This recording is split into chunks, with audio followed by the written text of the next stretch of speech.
E aí, como é que foi a semana? Semana boa, final de mês, né? A gente fez algumas entregas e uma entrega relevante, que a gente vem até contar pra você, foi um orçamento empresarial que a gente fez para uma empresa que trabalha no ramo de comércio. Qual é o case? Ela tá querendo abrir uma indústria, né?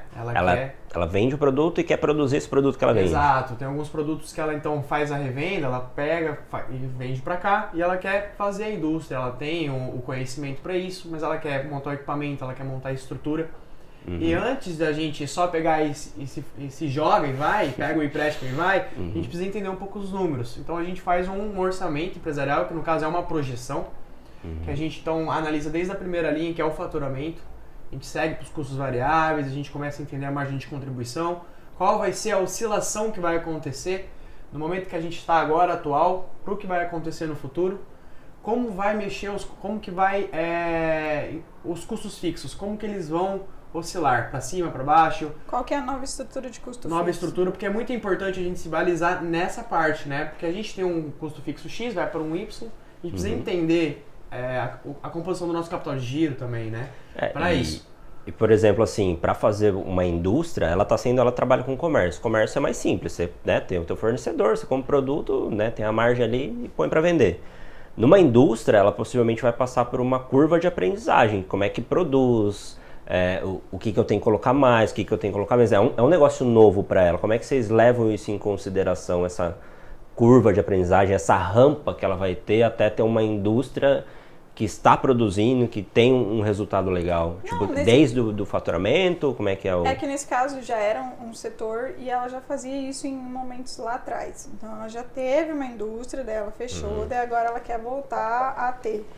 O que foi determinante e o porquê que essa análise foi interessante esse mês, foi porque tem muita insegurança envolvida nesse crescimento, porque é um passo arriscado. A gente viu que o custo fixo dela vai aumentar, porque ela vai ter que contratar pessoas diferentes, especialistas diferentes para assumir determinadas áreas da empresa. Alguns custos vão aumentar, né? Alguns vendedores a gente também sugeriu que seja contratado, e dificilmente a gente sabe hoje o quanto ela venderia. E não é a nossa intenção, não foi a nossa intenção levar, se você abrir a indústria você vai vender tanto. Não. Porque não é uma análise de viabilidade, né? O que a gente teve de intenção primordial ali foi mapear todas as mudanças de estrutura de custo e ver se o faturamento que ela já vem tendo nos últimos 4 meses, em média, era suficiente para arcar com a nova estrutura de custos.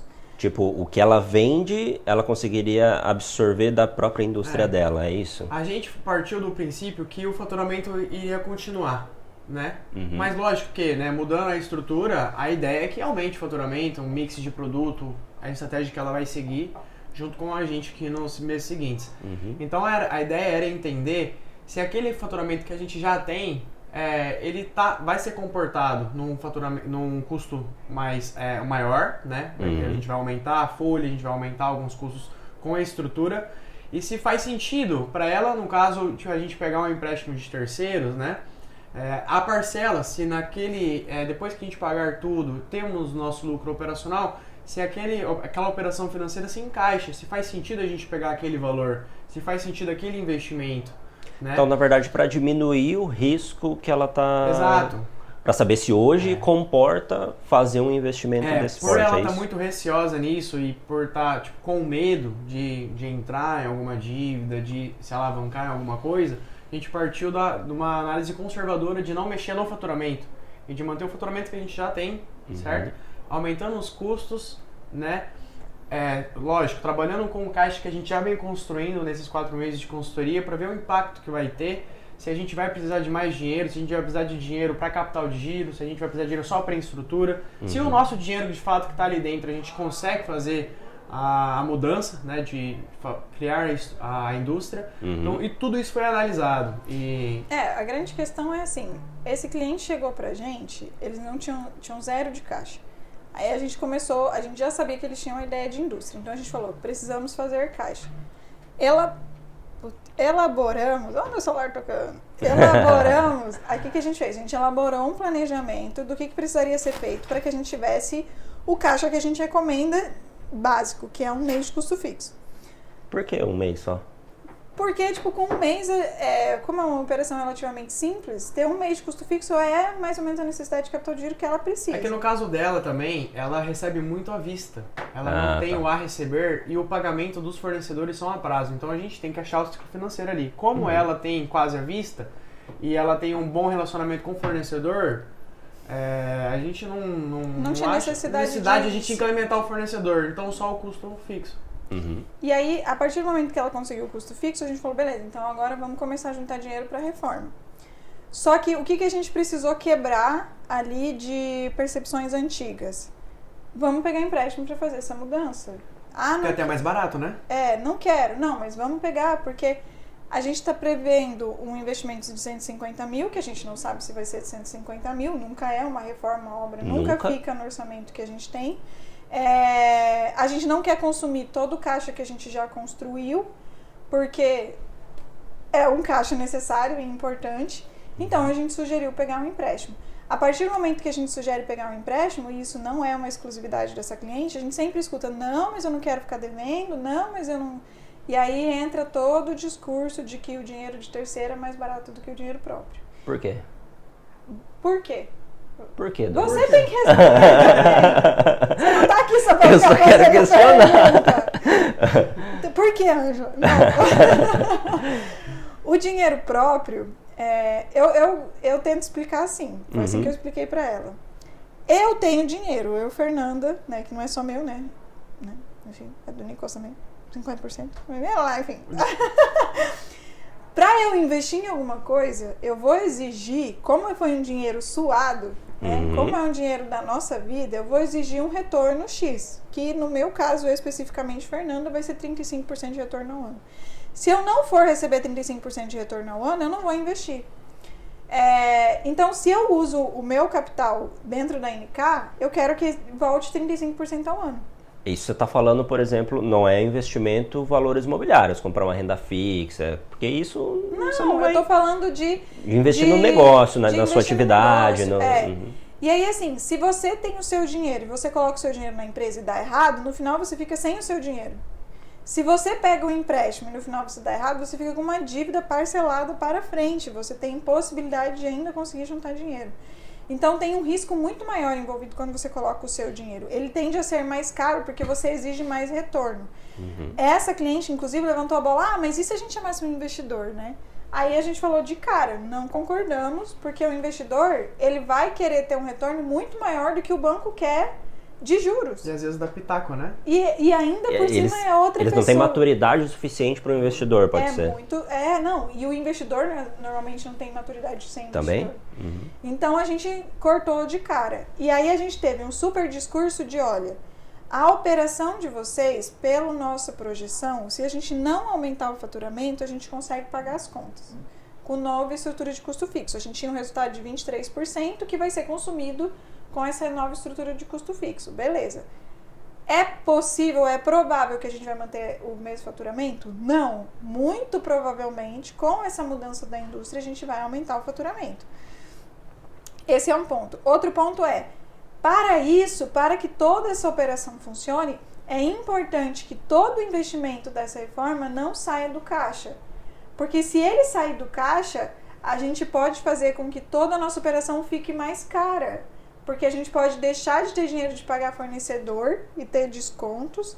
A gente pode começar a pagar juros com atraso, a gente pode ter que antecipar boleto, pode ter que antecipar cartão. Então a gente precisa salvar esse dinheiro que a gente já fez nos últimos meses, que foi juntar essa grana, esse é o meio de capital de giro, que foi provisionamento. O provisionamento dos funcionários, que foi era uma coisa que não tinha antes, né? Que foi uma grana que a gente já juntou. Então, o que a gente precisou validar com eles? Pega o empréstimo. E tem essa resistência quando a gente vai para os clientes. A maioria dos clientes não quer pegar empréstimo. Mas quando a coisa é planejada, fica muito mais tranquilo. Então, a gente já tinha feito essa projeção, a gente já tinha conversado, mas ela chamou a gente meio que pra gente bater o martelo mesmo. E falar assim, não, é isso mesmo? Vocês têm certeza de que é pra isso que eu tenho que ir? E aí teve vários questionamentos. Mas você tá considerando o aluguel de um tempo antes da gente mudar? Sim. Você está considerando o funcionário novo que eu tenho que contratar? Sim. Você está considerando que eu vou ter que pagar 2 energias durante 6 meses, que é até a minha mudança? Sim. Você está considerando que é um espaço maior e que a minha energia vai aumentar depois? Sim, você está levando em consideração. Então, assim, todo o planejamento que o Douglas fez, ele abraçou todas as linhas da nossa DFC. Que foi quase uma DFC com DRL que a gente fez, né? Porque a gente precisava entender a movimentação, o impacto que essa DRE ia ter no caixa. Então foi muito bacana. No final, né, ela virou pra gente e falou assim, então a gente vai abrir. Mas é um pouco da nossa proposta, né? Porque às vezes o empresário já vem com a ideia, já sabe mais ou menos o caminho, porque ele conhece do mercado muito mais do que a gente. Mas uma decisão dessa, que você vai ter que pegar capital de terceiro, vai eventualmente se alavancar e que você não tem clareza para onde do que está acontecendo na sua empresa hoje, do que pode acontecer, ele conta com a gente justamente para isso, para uma validação quase, né? Claro, o nosso trabalho é colocar no Excel, linha a linha, o que está acontecendo, o que pode acontecer ou não. Nesse ponto, Douglas, do que pode acontecer ou não, você chegou a explorar outros cenários? Por exemplo, o fato de você abrir uma indústria, isso pode te posicionar no mercado de tal maneira que isso vai diminuir muito o seu risco, na verdade, porque você vai estar verticalizando a sua operação, então você pode vender para outras pessoas que fazem o que você está fazendo hoje. Isso é levado em consideração nesse momento ou você acha que não vale a pena? O fato de a conta fechar só com a estrutura já de boa, não precisa avançar nisso? Eu acho que ela precisava ali era, deixar o coração quentinho, sabe? Eu preciso ter certeza de que eu estou tomando a decisão certa. Mas isso foi levado em consideração também. Foi. Até pra gente montar, igual eu te falei, na parte do faturamento, né? A gente não levou... Porque assim, ela vai fazer a indústria, então o mix de produto dela vai aumentar. Porque tem alguns produtos que ela não pode vender hoje que ela vai poder vender produzindo. E alguns clientes antes, igual a Fer comentou, que ela já trabalhava nessa modalidade, vai poder passar a atender de novo. Porque essa demanda é uma demanda que já acontece, mas que não é atendido. Né? Não é atendida. Então eu não coloquei isso de propósito, por quê? Porque eu quero mostrar para ela que com o faturamento que a gente já tem, e botei até um percentual de quanto a gente pode perder desse faturamento, que o caixa que a gente já tem, quanto tempo a gente vai poder, o faturamento vai diminuir 50%, mostrei para ela, da parte mais conservadora, que ainda faz sentido a gente fazer, né? Não criei expectativas do faturamento, justamente porque ela queria uma validação no sentido de entrar no negócio, sabe? A gente não... E outra, é uma parte da viabilidade, eu acho que é um estudo mais aprofundado, é um outro produto que a gente tem, que a gente não entra muito em consideração na parte da consultoria, né? Entendi. Mas assim, a gente levantou, a gente mostrou o caminho para ela. Essa parte do terceiro com o investimento próprio também, foi uma coisa que eu acho que estava intrínseca dentro dela, porque ela sempre falava que nunca tinha dinheiro, né? Então, o 13º do pessoal e as férias estão aí, né? Então, a gente já construiu isso também. Essa parte de ficar sempre, às vezes, postergando algum pagamento e ficando com juros. Não investir ou não comprar máquinas porque não tem dinheiro. Exato. Sabe? Então, isso também é uma demanda que teve lá na nossa primeira reunião. Isso que a gente já construiu, porque é uma operação bem rentável. A gente tem uma margem operacional bem bacana e que nesses 4 meses a gente construiu um belo caixa, né? Então, mostrar isso também na parte do orçamento, que a gente não deve também só usar o nosso capital, que a gente, construímos esse capital que a gente tem agora, e usar o empréstimo de terceiro, porque a gente pode se programar, a gente pode pagar as coisas parceladas, a gente pode ver que vai caber na nossa operação, entendeu? Temos a possibilidade também de amortizar de trás para frente, o banco nos fornece essa opção. Então, assim, a gente tem o tempo, né? A gente não vai só se desfazer do nosso dinheiro e ficar de novo no tudo à vista, no tudo se a gente vender. Vai ter uma programação melhor. Eu acho que isso é mais conservador também. Legal. E, assim, só tratando de dívida, né? Então, quanto mais, até para ela, vai chegar no banco lá para solicitar um valor. Quanto mais claro você tem esse objetivo também, melhor é a cotação que você consegue lá de taxa de juros. Sim, Tem linhas especiais de BNDES, que daí tem formatar todo o projeto de investimento, o que você vai fazer, que você consegue dívidas muito melhores. Foi o que a gente né? buscou. Não sei exatamente daí pelo tamanho de cliente, dependendo do tamanho de cliente, o banco vai entrar numa linha de varejo lá que vai ser difícil de negociar. Mas dependendo da empresa, da qualidade das informações, da qualidade do projeto, você consegue uma dívida bem mais barata do que um capital de giro normal, né? Mas a grande questão ali foi, ela saiu da reunião com a seguinte ideia: vale a pena abrir e eu preciso de um empréstimo que caiba em 7 mil de parcela. Essa era... Tipo, mas eu vou investir quanto? A gente não sabe. A gente fez um orçamento prévio ali que deu 150 mil. Se for 250 mil, se for 300, se for 500, a capacidade máxima de pagamento dela, sem aumentar o faturamento, é 7 mil.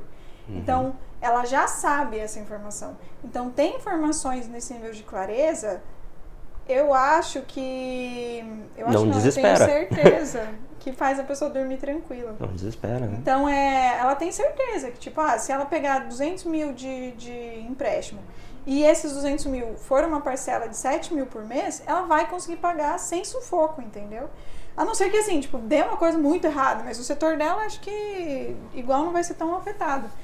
Mas, no geral, a análise de viabilidade, ou essas projeções que a gente faz, ou essa questão do orçamento que a gente vem fazendo bastante, ela dá essa segurança, né, para o cliente de que a gente está vendo para frente também, de que a gente está cuidando do próximo passo, de que a gente só não está olhando para o retrovisor, de que a gente está olhando para frente também, de que a gente está tentando mirar num grande objetivo. E fazer caixa, né, tipo, juntar um dinheiro tem sido um desafio para muitos clientes hoje, porque tem muita gente alavancada, tem muita gente com dívida, com muitas dívidas. E a gente tem feito um trabalho grande de ter trocado dívidas com parcelas muito grandes por dívidas com parcelas menores, mesmo que o juro seja mais alto. Porque senão o resto da operação fica mais caro. Então eu acho que a gente conseguiu traduzir bem isso para ela. Na verdade, o Douglas matou a pau na reunião, porque tipo, o cliente tava muito não, porque, né, é família e tava muito não querendo, tipo, abraçar a ideia da análise. E aí ele fez umas 15 perguntas, o Douglas respondeu as 15 perguntas, assim, sabe? Tipo, não, mas eu coloquei isso por conta disso, eu coloquei isso por conta disso. E a gente fala isso o tempo inteiro. Projeções, ou análise de viabilidade, ou valuation mesmo, são boas histórias. Você precisa ter certeza da história que você está contando para o futuro.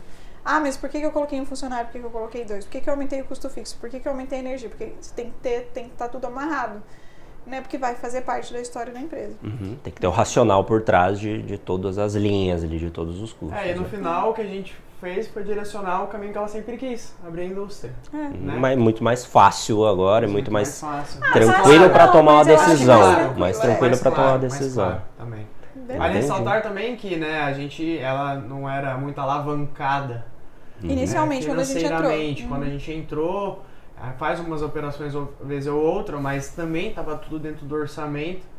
Então, assim, era uma empresa que tem possibilidade de pegar um empréstimo bom, né? Então, dá a oportunidade de buscar o terceiro, né? Legal, acho que esse case, ele traz muito de um tipo de cliente ideal para a NK também, porque o empresário se acomodar um pouco na estrutura que ele está hoje, também para a gente não é interessante. A gente consegue dar clareza, a gente consegue, né, fornecer todos os números, né, pautar um pouco das decisões, mas quando o cliente traz uma demanda dessa que desafia até um pouco a gente mesmo, né, putz, será que vai funcionar isso, não vai? O que eu levo em consideração exige um pouco da gente também. E é legal ver depois o resultado, né? Você pega uma empresa que faturava X mil reais, agora é um comércio, agora é uma indústria com comércio, com uma operação bem mais complexa, com mais gente, com um desafio bem maior. E você fez parte de toda essa curva de aprendizado desse crescimento, né? Acho que eu não sei se é a percepção de vocês, mas é um cliente que, tipo, pô, que massa que a gente contribuiu com essa então, curva clientes, aí. Desafio o Douglas. Só o Douglas, pra gente fazer a pergunta mais difícil. Assim, por mais que a gente tá fazendo nosso trabalho, mas depois a gente cria um laço, né? Não porque, tipo assim, é você que tá colocando, né, essa empresa nessa situação, tá? Vamos pegar o empréstimo, vamos mudar de negócio, enfim. Uhum. Mas assim, você vê que é o melhor, sabe? Tipo, você tá vendo os números, você quer que dê certo. E tipo, elas querem também, mas elas só queriam uma tranquilidade. E esse é o papel do serviço que a gente faz, Exato. Porque é o diretor financeiro terceirizado. O diretor financeiro não está olhando no crescimento do negócio, o que é mais relevante, estão olhando tanto para a estratégia dessa maneira. E esse é o trabalho do empresário. Né? Porque às vezes não faz sentido. Às vezes o diretor financeiro, a gente precisa melhorar a margem, como é que melhora a margem?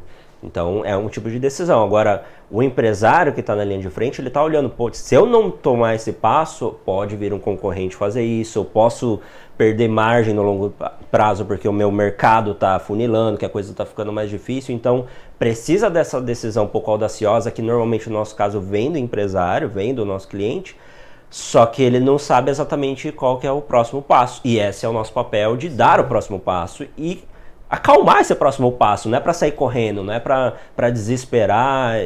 Beleza, vamos tomar risco, a gente tá ciente disso, mas é bem mais fácil tomar uma decisão quando você tem um planejamento. Eu sei que eu vou fazer no próximo mês, no mês 2, no mês 3, no mês 5, no mês 24, então é muito mais fácil. E esse é o papel do diretor financeiro. E agora, a partir de agora, nos próximos meses, como a gente já tem essa projeção, mensalmente a gente vai comparar. Fechou setembro. Setembro tá dando perto do que o Douglas tinha projetado? Não é sempre uma expectativa. Meu Deus, será que será que eu acertei o faturamento? Mas é legal, porque na maioria dos clientes que a gente fez, tipo, não tem ficado muito longe, e quando sai, é uma decisão nova que precisou ter tomada e que a gente não tinha acesso. Então tá sendo bem legal. Uma coisa também que é bom lembrar, duas, né? A primeira do faturamento é porque, assim, pra gente também estabelecer uma premissa de faturamento, a gente precisa primeiro entender do negócio e ver da base histórica. Quando um cliente não tem a base histórica, né, a gente pode ver o que aconteceu em 2021, 2020, fica difícil, né? A gente entender um pouco se tem sazonalidade ou não, tem tudo isso. Então é importante vocês terem os seus dados atualizados, tá? Qualquer dúvida, Nicolas Cantor, tá? Mas assim, outra coisa também importante, que era as principais dúvidas delas, né? E os problemas que a gente poderia resolver agora no curto prazo. Primeiro, de tudo, o macro era abrir indústria. Como vamos abrir indústria? Primeiro a gente precisa criar caixa. Então a gente foi construindo essa ideia, né? Então, antes de a gente fazer todo esse planejamento, a gente falou, a gente precisa construir um caixa robusto. O que aconteceu? A gente partiu para a próxima etapa. E a gente vai caminhando. Legal. E essa é a ideia. Eu não lembro onde que eu li, que eu vi uma metáfora assim do que é o mapa e do que é o terreno de verdade. Esse orçamento que a gente fez é o mapa. Então, a gente vai pegar esse empréstimo, a gente vai fazer isso, a expectativa é essa, é assim que a gente vai caminhar. Mas pode ser que fazendo esse movimento de abertura de indústria, e isso é o terreno, é o dia a dia, a coisa mude completamente e mude para melhor. Eu tinha uma expectativa no faturamento X e tá 5X. Cara, vamos acelerar então, vamos dar mais um passo. Isso vai mudar todo o planejamento que você fez, mas o terreno, o mercado está dizendo que esse era o caminho, que, né, acertou uma veia ali para você deslanchar, abraça isso. Esse é o modelo de orçamento que a gente usa. A gente não não crava esse orçamento, né? Tem vários métodos de fazer o orçamento. Muito otimista também. E como a gente vê que o cenário hoje, né, é muito volátil, acontecem inúmeras mudanças que a gente não controla, a gente sempre precisa estar revendo isso. Isso depende do ciclo financeiro da empresa, né? Trimestral, mensal, semestral, mas essa é a ideia. Bacana, mais alguma coisa, Fernanda? Não, Fernanda. A ideia era fazer um bate-papo, né, de até 30 minutos, então a gente provavelmente tá próximo disso aí. E pra gente trazer algum case de algum cliente, né, debater algumas coisas, explicar um pouco mais o que a gente faz, porque isso é difícil às vezes de traduzir, né? A gente demorou 20 minutos para explicar que a gente faz um orçamento pro cliente para uma tomada de decisão. Às vezes trazer só isso fica meio abstrato demais. Eu acho que essa conversa traduz um pouco mais o nosso trabalho e deixa mais claro para mais gente. Às vezes está passando por esse problema, está nesse estágio de tomar uma decisão dessa, né? Percebe que esse é o caminho, mas putz, e se eu vou pegar mais dinheiro, vou alavancar mais ainda? Então acho que isso dificulta muito, né? Esse processo é difícil para o cliente e a gente está tentando facilitar isso para mais gente, né? Então, assim, hoje a gente teve um case aí de um orçamento bem feito, né, de um planejamento para próximos passos bem feito, né, e o que a gente pode levar em consideração para passar eventualmente para o empresário que esteja a ponto de tomar uma decisão dessa? Primeira coisa, analisar os seus dados históricos. Você tem que ter clareza do seu resultado, do que você vende, por quanto você vende, quanto que sobra de fato, seus custos. Você precisa ter um planejamento dos próximos passos, né? O quanto eu posso pegar de empréstimo, que tipo de empréstimo cabe no meu orçamento, né? Precisa ter essa análise da sua estrutura de custos. Precisa ter uma projeção muito bem montada, e aqui uma sugestão que a gente trouxe tem um cenário mais conservador, né? Considera só as suas vendas. Você consegue, só com a sua operação, você consegue abraçar esse crescimento? Isso é um cenário extremamente conservador. Pode ser que seja muito melhor do que isso, né? Então, acho que esses 3 pontos aí, analisar os seus dados históricos, entender quais são os próximos passos e planejar com um certo conservadorismo, eu acho que já ajuda bastante o empresário para tomar essa decisão. Mais algum ponto? Não. Trabalhar, né? Bora que já deu meia hora.